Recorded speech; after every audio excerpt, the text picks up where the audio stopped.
பிரம்மஸ்ரீ பத்ரிஜியின் தெய்வீக வழிகாட்டுதலுடன் கன்னியாகுமரி தியான யக்னம் 7/6/2025 சனிக்கிழமை 6 மணி முதல் இரவு 8 மணி வரை. 8/6/2025 ஞாயிற்றுக்கிழமை காலை 6 மணி முதல் மாலை 6 மணி வரை. இடம் விவேகானந்தா கேந்திரம், விவேகானந்தபுரம், கன்னியாகுமரி. மேலும் தொடர்புக்கு 9488868260 9443694183. அனுமதி இலவசம்.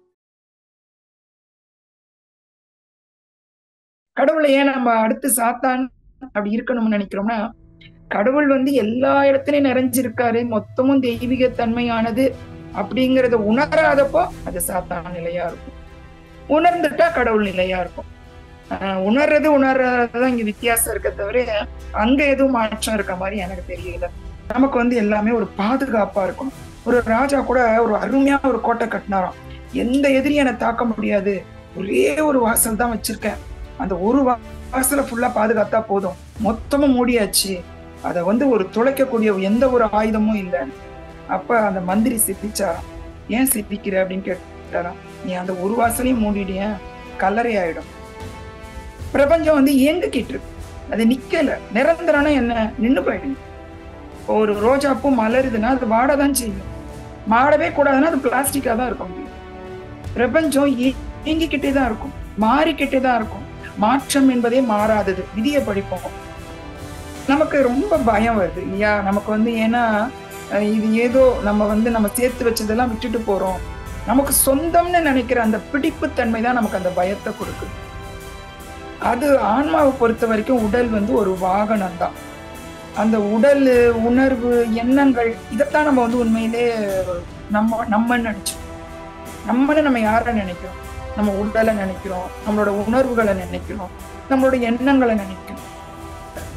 நீ எப்படி சுத்தி வந்தாலும் நீ ஜெயிக்கதான் போறன்னு ஒருத்தவங்க கிட்ட சொல்லிட்டாங்கன்னு வச்சுக்கோங்க, நமக்கு உடனே ஒரு சுதந்திர உணர்வு வரும் இல்லையா? அப்பா நம்ம கவலையே பட வேண்டாம், நீ என்ன எழுதினாலும் நீ பாஸ்ன்னு ஒருத்தட்ட சொல்லியிருக்காங்க. அவனுக்கு எப்பேற்பட்ட ஒரு விடுதலை கிடைக்கும் மனசுல. அப்பாடி பயமே இல்லை அப்படிங்கிற மாதிரி. அந்த மாதிரி நீ என்ன பண்ணாலும் நீ சாக போறது இல்லை அப்படின்னு சொல்லும் போது அந்த சுதந்திர உணர்வு தான் மரணத்தை அனுபவமா பார்க்க வைக்கும். இதை புரிஞ்சு வச்ச சித்தர்கள் தான் என்ன பண்றாங்க, உடல் இந்த மாதிரி ஆனாதானே நீ மாறிட்டு போக, நான் உடலே காயகல்ப மாதிரி நல்லா வச்சுக்கிறேன், அப்ப நான் எவ்வளவு நாள்னாலும் ஆன்மா இதுலயே நீ உனக்கு எவ்வளவு அனுபவம் வேணுமோ அனுபவத்தை நீ முடி. அதனாலதான் சித்தர்களும் புத்தர்களா ஆயிட முடியுது. ஏன்னா அவங்க எல்லா கர்மாவும் ஒரே இதுலயே கழிக்கக்கூடிய அந்த வயதை அவங்க பெற்றுடுறாங்க. நம்ம 5-6 பிறவி இல்லைன்னா எத்தனையோ பிறவிகள் எடுத்து வர வேண்டியத அவங்க எளிதா.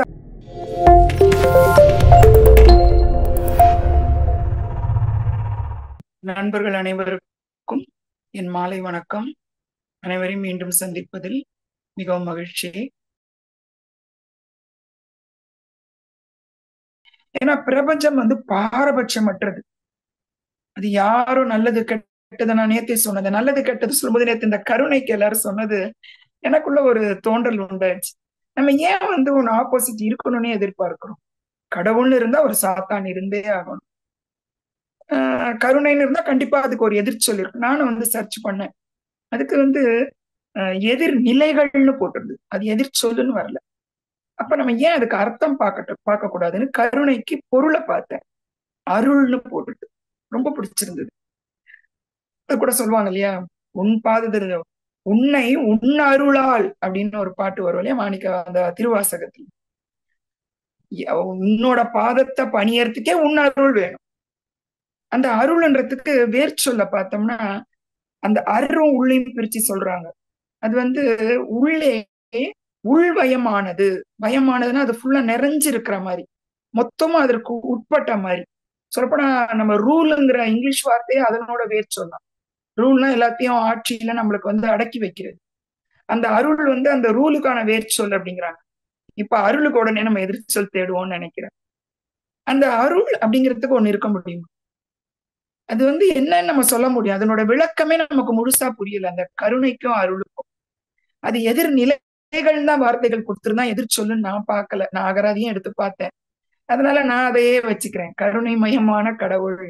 கடவுளை ஏன் நம்ம அடுத்து சாத்தான் அப்படி இருக்கணும்னு நினைக்கிறோம்னா, கடவுள் எல்லா இடத்துலயும் நிறைஞ்சிருக்காரு, மொத்தமும் தெய்வீக தன்மையானது அப்படிங்கறத உணராதப்போ அது சாத்தான் நிலையா இருக்கும். உணர்ந்துட்டா கடவுள் நிலையா இருக்கும். உணர்றதுதான் இங்க வித்தியாசம் இருக்க தவிர அங்க எதுவும் மாற்றம் இருக்க மாதிரி எனக்கு தெரியல. இப்போ நம்ம இந்த பள்ளிக்கூடத்துக்கு வரோம் இல்லையா? நம்ம பூமியோட பள்ளிக்கூடத்துல எத்தனையோ பிறவிகள் எடுக்கணும், எத்தனையோ காலங்கள் நம்ம வாழ்றதா நினைக்கிறோம். உண்மையிலேயே ஆன்மாவுக்கு காலமே கிடையாது. அதனால அது கொஞ்சம் கூட கவலைப்படாது. நம்ம நினைச்சுப்போம், ஐயோ இன்னும் எத்தனை பிறவி 500 பிறவி 200 பிறவிங்கிறாங்களே, நமக்கு வந்து கால்குலேட் பண்ணிட்டு இருப்போம். அதுக்கு காலமற்றது. அதனால நம்ம ஏற்கனவே சொல்லியிருக்கலாம், அங்க ஒரு லோகத்துல ஒரு நிமிஷம்னா நமக்கு இங்க 100 வருஷம் ஓடி இருக்கும்னு. அந்த மாதிரி காலமற்றதா இருக்கிறதுனால அதை பத்தி கவலைப்படுறது இல்ல. அதுக்குனோட இது ஃபுல்லா நம்ம இங்க கத்துக்கணும் அப்படிங்கிறது தான். இன்னைக்கு நமக்கான பாடம் இப்ப என்ன பண்ணிக்கலாம்? அந்த தெய்வீக சட்டத்தின்படிதான் நடக்குதுன்னா, முதல்ல மரணம் என்று ஒன்று இல்லை அப்படிங்கிறத முதல்ல நம்ம புரிஞ்சுக்கிறது. அதுதான் முக்கியமான பாடமா இருக்கு. நம்ம ஆன்மீக பாதை பாத்தீங்கன்னா நேர் பாதை கிடையாது, சுழற்சி பாதை. ஏன்னா நம்ம அடுத்ததோட பிறவியை தான் தூக்கிட்டு அடுத்த பிறவிக்கு வரோம் இல்லையா? ஒரு பிறவியை தூக்கிட்டு தான் அடுத்த பிறவிக்கு வரும். பாஸ்ட் வேண்டாம், ஃபியூச்சர் வேண்டாம்னாலும் அந்த சாரம் நம்ம கூட இருக்கு. இந்த பாடங்கள் நம்ம கூட இருக்கு. நிகழ்வுகள் வேணா இல்லாம இருக்கலாம், ஆனா பாடங்கள் நம்ம கூட டிராவல் ஆயிட்டு தான் இருக்கும். அதுதான் நம்ம கூட பதிவுகளாகவும் வரும். அது நமக்கு நன்மைதான் செய்யுது. அன்னைக்கே ஒருத்தவங்க கேட்டாங்க இல்லையா, நெருப்பு சுடுன்னு தெரிஞ்சுட்டு திருப்பி திருப்பி அதை நம்ம அழிச்சிட்டு முதல்ல இருந்து கத்துக்கணும். அப்படி இல்ல, அந்த பதிவுகள் நம்ம கூட வர்றதுனாலதான் ஒருத்தர் ஒரு ஸ்டேஜ்ல இருக்காங்க. இது வந்து எல்லாத்துக்கும் வளர்ச்சி நம்ம தெரிஞ்சுக்கணும். காரணம் காரியம், அந்த காஸ் அண்ட் எஃபெக்ட் மாத்திரம் நம்ம புரிஞ்சுக்கிட்டோம்னா இதுல இருக்கிறது நமக்கு இது எல்லாமே என்னது, அந்த முதல் வார்த்தை அனைத்தும் தெய்வீக சட்டத்தின்படியே இருக்கிறது அப்படிங்கிற அந்த ஒரு பாடத்தை நம்மளால புரிஞ்சுக்க முடியும். வெளியில நிறைய குழப்பங்கள் இருக்கலாம், ஆனா உள்ள அதிர்வு இல்லாம பாத்துக்கோங்க. அந்த வெளி குழப்பங்கள் அது நமக்கும் அதுக்கும் சம்பந்தம் இல்லை அப்படிங்கிற ஒரு நிலையில இருக்கும்போது உண்மையில ஆன்மா அதிர்வது இல்லை. அந்த அக அமைதியை நம்ம உணர்ந்துட்டாலே நமக்கு வந்து இதுதான் உண்மையான ஆன்மீக பாடமா இருக்கும். அததான் தேடுறோம். ஆனா அந்த அமைதியை நம்ம வேற ஒரு வழியில தேடுறோம். அது அமைதியா தான் இருக்குன்னு புரிஞ்சுக்கிறதுக்கு மட்டும்தான் நம்மளோட ஆன்மீக பாடமா இருக்கு. அடுத்தது என்ன அப்படின்னா, உங்கள் கண்ணோட்டங்களை மாற்றுங்கள். அத முதல்ல சொன்னேன் இல்லையா, நிறைய நம்ம வச்சிருப்போம். நமக்கு வந்து எல்லாமே ஒரு பாதுகாப்பா இருக்கணும். ஒரு ராஜா கூட ஒரு அருமையா ஒரு கோட்டை கட்டினாராம். எந்த எதிரியும் என்னை தாக்க முடியாது, ஒரே ஒரு வாசல் தான் வச்சிருக்கேன், அந்த ஒரு வாசலை ஃபுல்லா பாதுகாத்தா போதும், மொத்தமும் மூடியாச்சு, அதை வந்து ஒரு துளைக்கக்கூடிய எந்த ஒரு ஆயுதமும் இல்லை. அப்ப அந்த மந்திரி சிரிச்சாராம். ஏன் சிரிக்கிற அப்படின்னு கேட்டாராம். நீ அந்த ஒரு வாசலையும் மூடிடிய, கல்லறை ஆயிடும், இறந்தவங்களுக்கு மட்டும்தான் சுத்தமா பாதுகாப்பா இருப்பான், ஏன்னா நீ வாழவே இல்லையே.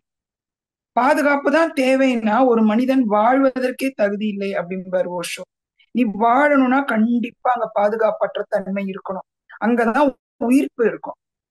எனக்கு வந்து எல்லாம் பாதுகாப்பா இருக்கணும்னா நீ கல்லறையில தான் போய் படுத்துக்கணும் அப்படின்னு. அந்த பாதுகாப்பும் ஆதரவும் உங்களோட கட்டுப்பாட்டுல இல்லைன்றத முதல்ல புரிஞ்சுக்கணும். இந்த வாழ்க்கை அப்படிங்கிறதே, அந்த நிகழ்வுன்றதே பாதுகாப்பற்ற தன்மையில தான் இருக்கு. ஏன்னா அடுத்த நொடியில என்ன தெரியும் நடக்கும் நமக்கு தெரியலல்ல, அது ஒரு பாதுகாப்பற்ற தன்மை தானே. அப்ப அந்த தன்மையில தான் இருக்கு. ஆனா நமக்கு அகந்தை ஒரு போலி தோற்றத்தை கொடுக்கும்.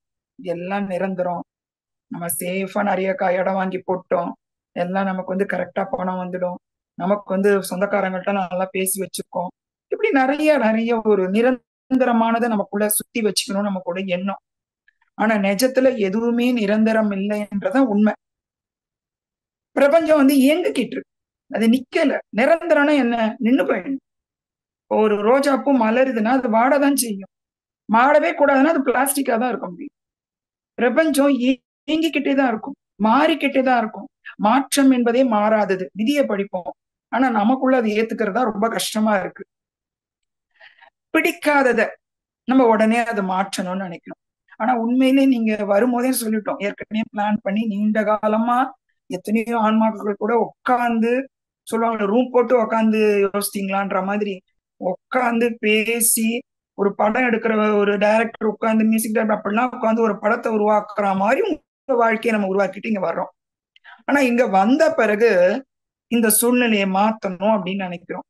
உங்களோட ஃப்ரீவில் இருக்கு, ஓகே ஒத்துக்கிறாங்க, உங்களுக்கு ஃப்ரீவில் இருக்கு, கண்டிப்பா உங்களால மாத்த முடியும். ஒருவேளை மாற்றம் பெருசா இருக்குன்னு நீங்க நினைச்சீங்கன்னா கூடுதல் காலம் எடுக்கும், தப்பு ஒண்ணு இல்லை, கூடுதல் காலம் எடுக்கும். மாற்றம் கொஞ்சம் கம்மியா இருந்ததுன்னா மாற்றி கொடுத்துரும். பிரபஞ்சம் வந்து எதையுமே நமக்கு அது வந்து கற்பக விருட்சம்ன்றாங்களா, அது மாதிரி எதை கேட்கிறியோ கொடுக்கும். ஆனா அந்த மாற்றங்களுக்கான கான்சிக்வன்ஸையும் அது ஒரு அவேர்னஸோட உங்களால ஏத்துக்க முடியுமா? இது வந்தா இது வருது அப்படிங்கறத உங்களால கூட சேர்ந்து ஏத்துக்க முடியுமா? இதுக்கு நிறைய நான் ஆங்கில படங்கள் கூட பார்த்திருக்கேன். அதுல வந்து இந்த டைம் மிஷின்ல போய் ஒரு சின்ன இன்சிடென்ட்டை மாத்துவான். திருப்பி வந்து பார்த்தா அவன் மொத்த குடும்பமும் அவனுக்கு மாறி போயிருக்கும். அவனுக்கு ஒரு பையன் பொண்ணு பிறந்திருக்கும், வந்து பார்த்தா பையன் பிறந்திருக்கும். அப்படியே ஒரு நம்ம நினைக்கிறோம் எங்கேயோ ஒரு இடத்த மாற்றிட்டா சரியாயிடும், இது ஒண்ணுதான், இது மாறிட்டா என் வாழ்க்கையே சரியாயிடும். ஆனா நீ அந்த ஒரு இடத்த மாத்தினா அது எதனோட எல்லாம் இன்டர் கனெக்டட் நமக்கு தெரியாது.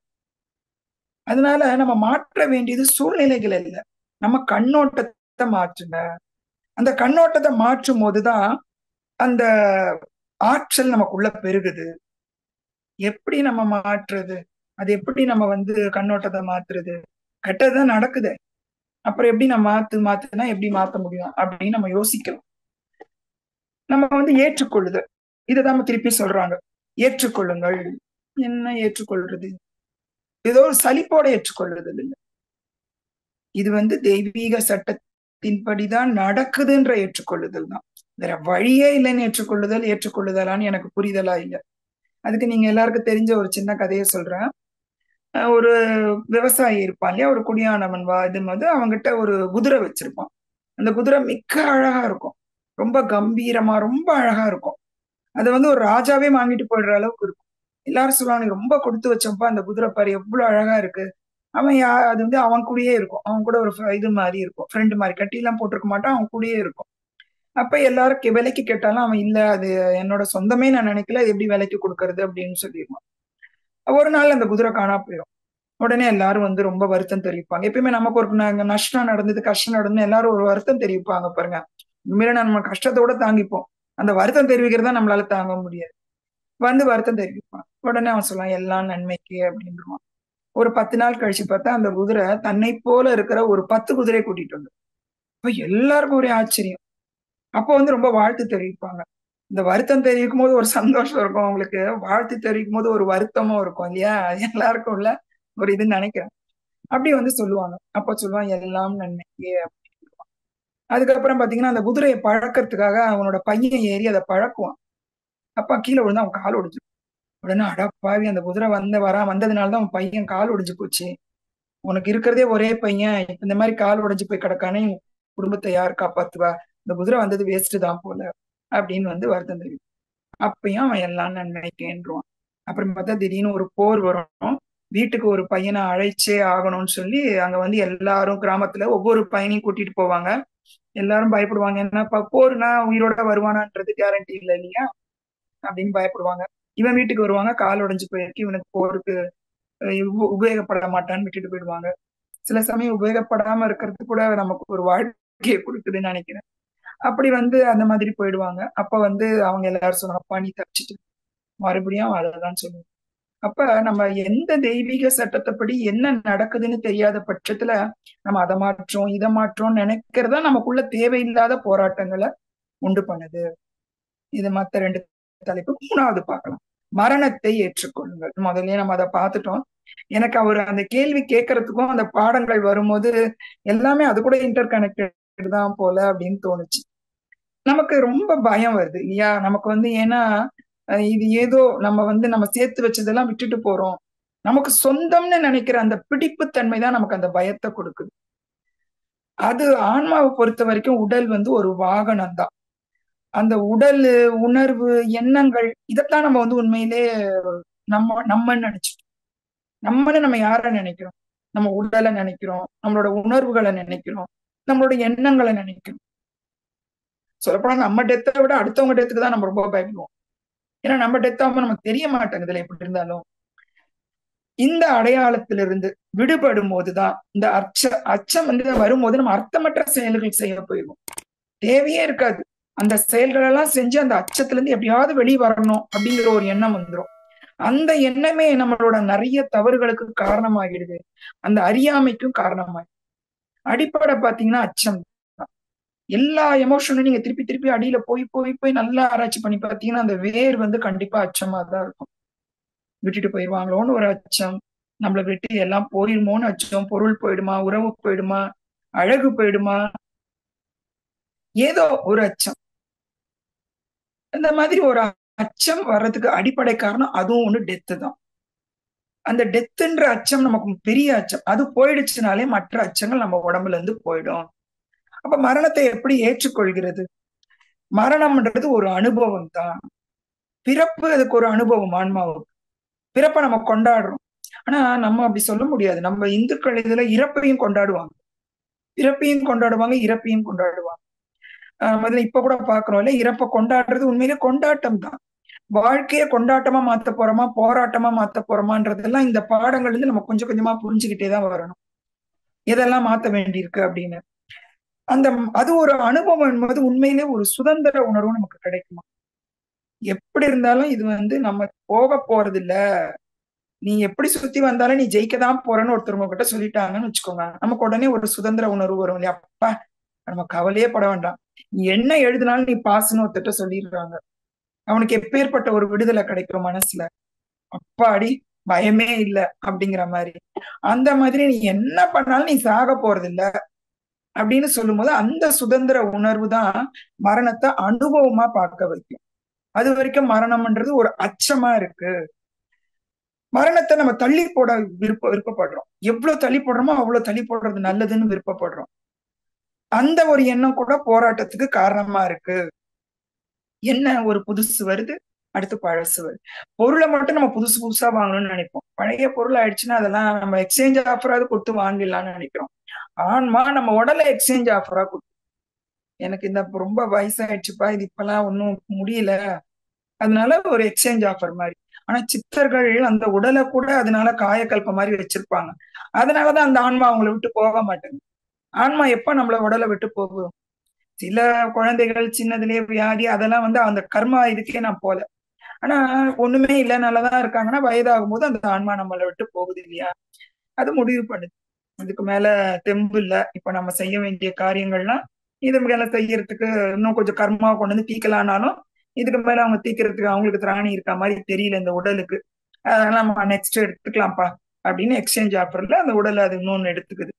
இத புரிஞ்சு வச்ச சித்தர்கள் தான் என்ன பண்றாங்க, உடல் இந்த மாதிரி ஆனாதானே நீ மாறிட்டு போக, நான் உடலே காயகல்ப மாதிரி நல்லா வச்சுக்கிறேன். அப்ப நான் எவ்வளவு நாள்னாலும் ஆன்மா இதுலயே நீ உனக்கு எவ்வளவு அனுபவம் வேணுமோ அனுபவத்தை நீ முடி. அதனாலதான் சித்தர்களும் புத்தர்களா ஆயிட முடியுது. ஏன்னா அவங்க எல்லா கர்மாவும் ஒரே இதுலயே கழிக்கக்கூடிய அந்த வயதை அவங்க பெற்றுடுறாங்க. நம்ம 5-6 பிறவி இல்லைன்னா எத்தனையோ பிறவிகள் எடுத்து வர வேண்டியத அவங்க எளிதா சொல்றாங்களா.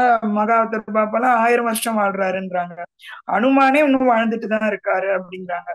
இதெல்லாம் கதையா என்னன்றதுக்கு முன்னாடி இதுக்கு ஒரு அடிப்படை என்ன இருக்குன்னா, உடல் இயங்காம போகும்போது மட்டும்தான் ஆன்மா அதை விட்டு வெளியேற நினைக்குது சாதாரணமான சூழ்நிலையில. ஆனா நம்ம வாழ்க்கையில எதுவுமே தற்செயலோ சாதாரணமானதோ தவறானதோ கிடையவே கிடையாது. நம்ம நினைக்கிறோம், அந்த கண்ணோட்டம் தான் தவறு. இந்த மூணுக்கும் அந்த தொடர்பு இருக்கிற மாதிரி இருக்கு. அந்த 3 தலைப்புகளுக்குமே நமக்கு இந்த பயமற்ற வாழ்வை நம்ம வாழணும்னா இந்த மரணத்தை ஏற்றுக்கொள்றது, இது இந்த 3வது பாடமா இருக்கு. இப்ப முதல் பாடத்தை நம்ம மறுபடியும் பார்க்கலாம். முதல் பாடம் என்னன்னா, அனைத்தும் தெய்வீக சட்டத்தின்படிதான் இருக்குது. அப்ப நம்ம எதை மாத்தணும்? சூழ்நிலையை மாத்த வேண்டாம். இந்த சட்டத்தை புரிஞ்சுட்டு நம்ம கண்ணோட்டத்தை மாத்துங்க. சரி, அப்படி கண்ணோட்டத்தை மாத்தலாம். நமக்குள்ள வர்ற அந்த அச்ச உணர்வை மாத்தணும்னா மரணத்தை எதிர்கொள்ளுங்கள். அது கூட எவ்வளவு அழகா இருக்கு பாருங்க. எதிர்கொள்ளுங்கள், ஏற்றுக்கொள்ளுங்கள். இப்ப நம்ம ஒரு விஷயம் வரும்போது சொல்லுவாங்க, லயனை போய் அந்த கோகையில போய் பிடிங்க அப்படிம்பாங்க. இங்கிலீஷ்ல ஒண்ணு வரும். அந்த ஃபேஸ் பண்ணுங்க. அதை ஃபேஸ் பண்ணாதான் அதுல இருந்து நம்மளால வெளியே வர முடியும். ஒரு நாய் கூட துரத்தும் போது நம்ம ஓடிக்கிட்டே இருந்தோம்னா இன்னும் கொஞ்சம் வேகமா துரத்தும், இன்னும் நமக்குள்ள பயம் அதிகரிக்கும். சரி நீ கடிக்கதான் போறியா, நான் பாத்துறேன்னு திரும்பி நில்லுங்களேன், அது கூட கொஞ்ச நேரம் யோசிக்கும், என்ன நிக்கிறானே அப்படின்ட்டு. அந்த மாதிரி நம்ம நமக்குள்ள இருக்கிற அச்சம், நமக்குள்ள உள்ள எல்லா விஷயம், அந்த எமோஷன்ஸ ஃபேஸ் பண்ணுங்க ஃபர்ஸ்ட். தப்பிச்சு ஓட நினைக்க கூடாது, தள்ளி போட நினைக்க கூடாது. அதை ஃபேஸ் பண்ணும்போது நம்ம அதுல இருந்து விடுபட முடியறதுக்கான வாய்ப்பு கிடைக்கும். ஏன்னா நம்ம அனுபவம் மட்டும் பாடம் இல்லை, மற்றவங்களோட அனுபவம் கூட நமக்கு பாடம் தான். எல்லாமே பாடம் தான், எல்லாத்துல இருந்து கத்துக்கலாம். அப்ப அதனாலதான் பாப்திரிஜி அடிக்கடி சொல்லுவாரு, நம்ம எக்ஸ்பீரியன்ஸை ஷேர் பண்ணுங்க அப்படின்பாரு. ஒண்ணு நம்மளோட அகங்காரத்தை அது குறைக்கும். எனக்கு மட்டும்தான் இந்த எக்ஸ்பீரியன்ஸ் செஞ்சான்றது அகங்காரத்தை குறைக்கும். ரெண்டாவது, இந்த எக்ஸ்பீரியன்ஸை ஷேர் பண்ணும்போது நமக்கு அது ஒரு அனுபவமா கிடைக்கும்.